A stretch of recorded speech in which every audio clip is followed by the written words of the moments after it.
My friends, it's all about turning to Jesus. The purpose of life, coming to know God through relationship, through Jesus Christ. Not through religion, not through good deeds, not through going to a priest or a pope, but it comes through God's great love. See, the Bible says that God provides something for each of us. Grace. Grace. You see, religion doesn't offer grace. In this world, atheism doesn't offer grace. A society apart from God doesn't offer grace. God gives His grace through the cross. God's riches at Christ's expense. That's what grace is. The most valuable gift anybody could ever receive is what Jesus did when He died on the cross for the sins of the world.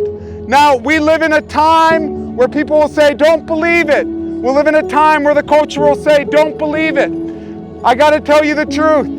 The truth is, God is the very author of science. God is the very author of this world we live in. All the complexity, all the intelligence in the design, it didn't come here by chance. It came here through God's ordination of His will. That's how intelligent God is. That's how intelligent the designer is.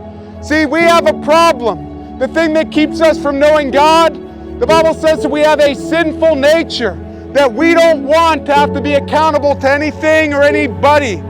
But God, He calls each person to turn from selfishness, to turn from love of self, to turn from ego and narcissism, and to turn to Him. You see, the thing that keeps people from believing in Jesus really comes down to narcissism, love of self. When you love yourself, you'll do what God hates. You'll say, I'll do what I want, even if it's what God hates. The truth is that there's going to be a day where each person has to give an account for their life. The Bible says there will be a day of judgment. See, Jesus came to save us from that judgment.